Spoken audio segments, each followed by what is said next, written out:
Good morning, everybody. I am currently working on some 50s themed, 1950s themed journals, and took a little break this morning to look through some of the other junk journals that I have made. I don't know if you have ever found yourself feeling this way, but I feel like I'm sort of in like a little creative rut. Not that I can't think of creative things to do, but I just feel like I'm having trouble remembering the little details that I learned at the very beginning when I was learning how to put journals together.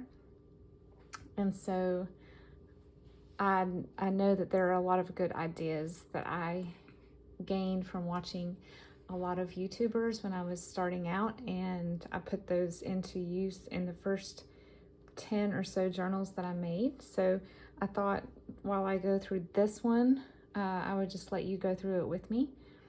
This is a personal journal that I made for myself early last year, and I loved Margaret Wise Brown anything, but this book in particular is precious because of the kitty cat. But it was in really rough shape. As you can see, there's a crease in the cover, and it looks like the cover was actually bent in half. So it was not one that I knew that I would put together to sell. So I decided to keep it for myself, and I thought we would flip through it today. It has buttons sewn into the side, which I don't do real often, but decided to on this one just because the colors were, I wanted to sort of keep the green, yellow, brown, red theme. And then this is a very early copy of this book, as you can tell by the back.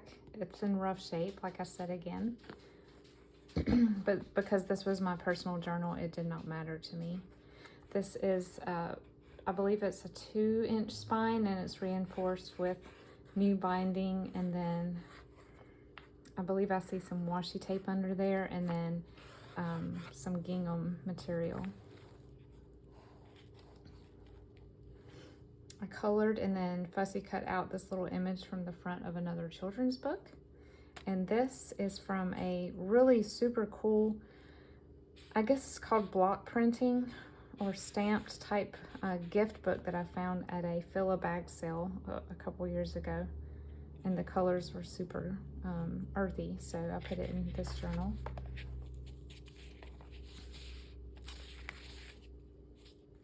Here's some Steno paper. This is, I believe I learned how to make these pockets from watching Joie.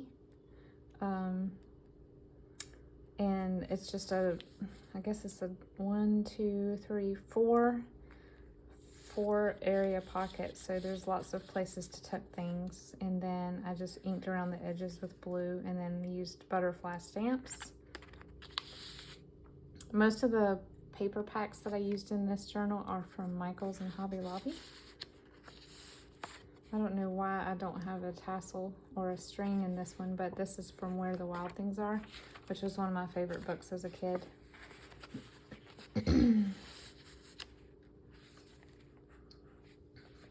Little frog tag. This is from a super old math book that I found at an antique store, probably 1932 or so. And this is a Tim Holtz label. I Kool-Aid dyed a few ledger papers last summer, and so this is one of them.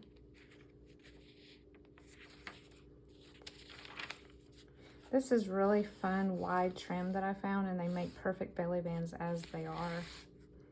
This is from a Peter Rabbit book.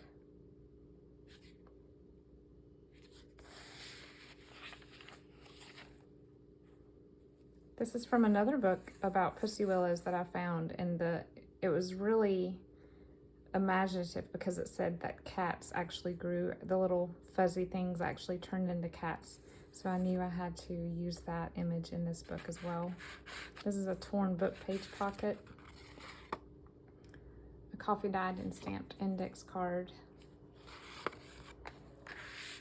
Again, a lot of these images like this are probably copywritten, but since it was a journal for myself, I didn't really mind using things that I just found on the internet and printed out.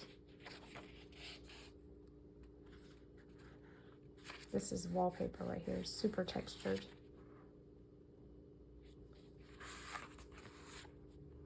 This is a print of a bingo card on a manila folder. And this is another willow. This is an antique image about willows.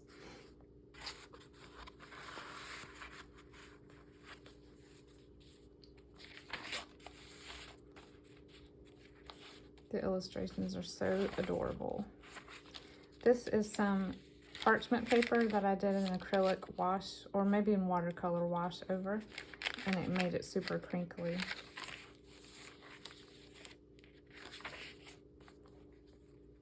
Here's some more of those little cats. This might have been from a greeting card image that I found, now that I think about it. I think this was, the other one was from a book, but this is, evidently this is a theme of cats coming out of these little plants. But this is a little copy of a pattern. This is a Dick and Jane image. I always forget that I have brads. I never think to pull them out. A little muslin ruffle here. A flip here. These are images from Madeline, or one of the Madeline sequels. And this is one of my embellished dictionary definition cards.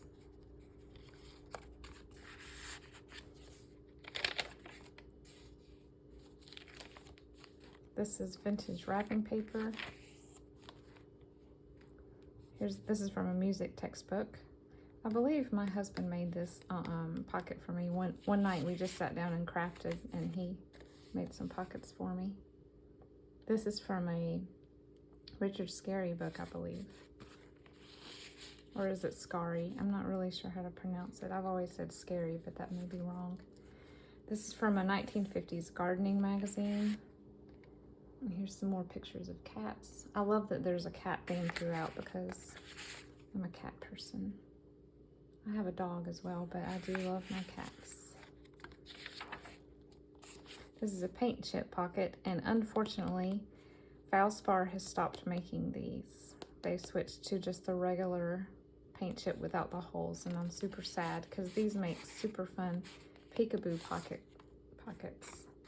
This is another Richard Scarry image right here.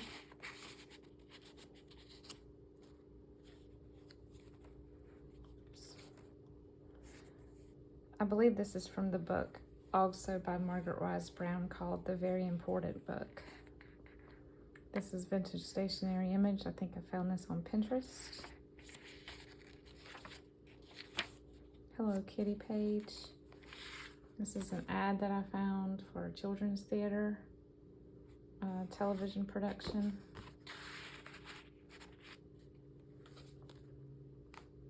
I love this page. This is another, I think this is from a quilting book. So I just made a little embellished tag with it.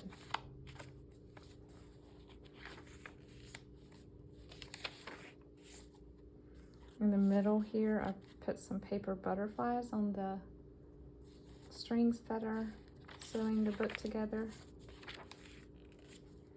This is an envelope clipped in, and it was from a children's book about animals' homes. And this is an embellished paper clip.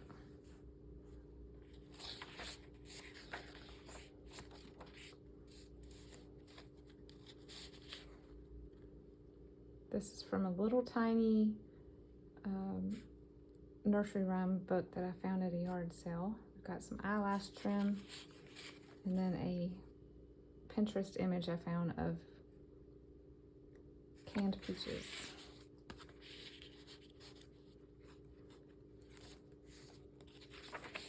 Like I said, the colors are so fun in this book. It's really a blend of earthy with really bright, and I love that. Another Dick and Jane right here. This is a really fun trim that I found that I'll probably never get to the end of. I have a huge roll of it.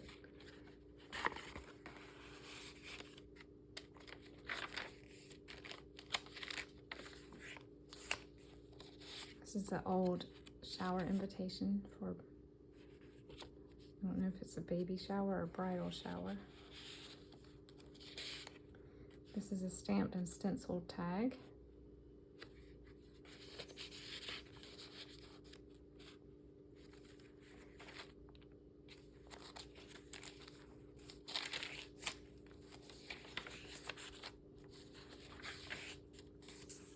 This is the collage page when I was first learning how to put collage pages together. I see now that it's much easier to do a large collage board and then cut it apart to make pages and pockets, but I think I did this one directly into the book. Fabric flip.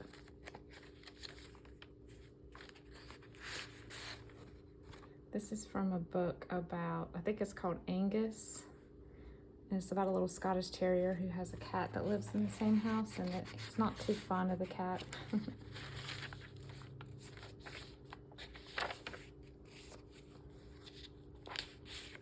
This is a decoupage napkin.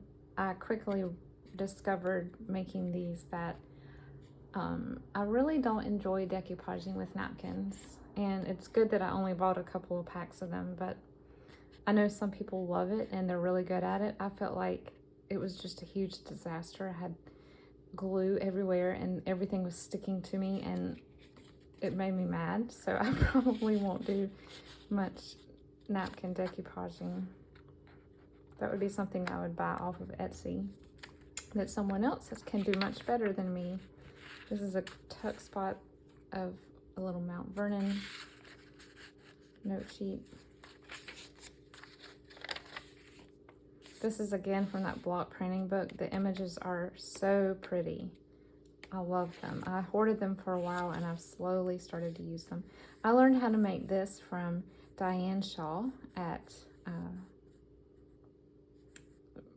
my old barn door. I'm not remembering right now her YouTube channel name. It might be that as well. But she has so many cool ideas, and this was a fun one that I loved. And it would be a great place to tuck something to.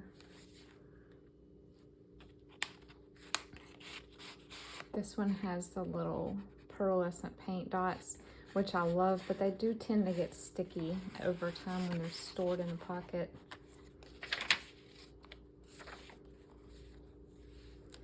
I printed on vellum, which I found to be very challenging with my printer. I have an Epson EcoTank, so I had to tape the vellum onto another page, and then right on the edges, I guess the rollers that had ink on them grabbed the paper and sort of left black smudges, but for this it didn't matter because I could cut that off. But it can be done. I don't do it often, but the effects are pretty neat. This was a really cool page.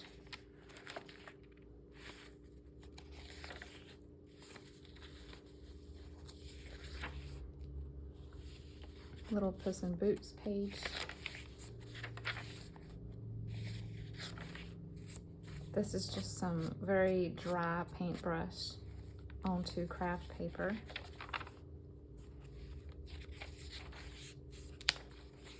More textured wallpaper right here. I thought it looked like tree bark.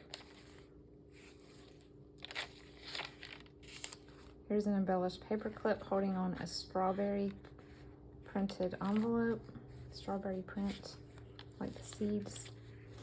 This is from a Robert Louis Stevenson poetry book.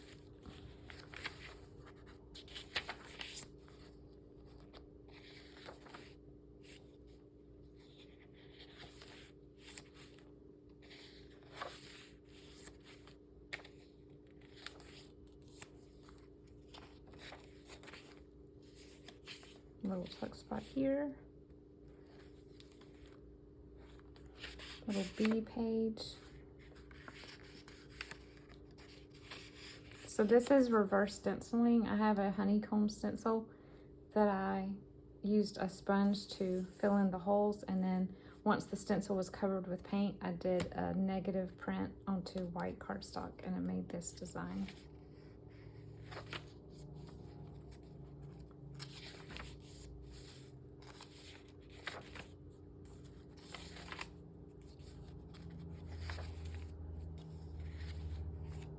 Little tuck spot here with kittens. Here's another one of those 5-pocket book page.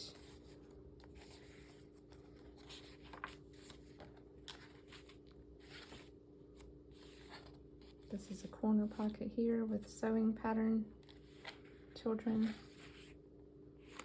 Here's a belly band with antique lace.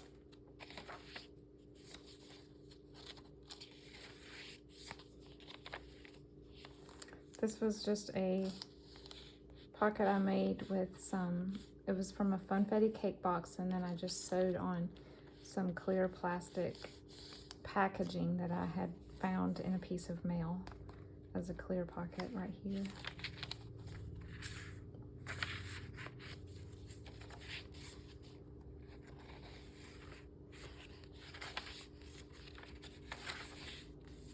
Here's another one of those images with the kittens.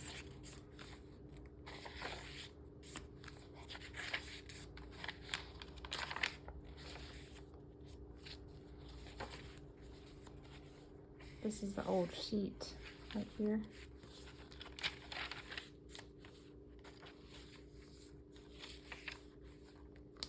This is from an old calendar. I turned it into a 4 pocket. And then this is from a bird magazine, Birds and Blooms magazine. And this is an ad from the gardening magazine. And this is from a children's reader, and some little child loved this book very much. But I love it. I love leaving things like this. I don't really want to cover them up. That might have been their first artwork. So that is a flip through of this little golden book, and 2 signatures, pretty chunky. It has a gator mouth, but I love it. I have it in my stack of journals yet to be written in. I use some of my journals to chronicle memories of growing up.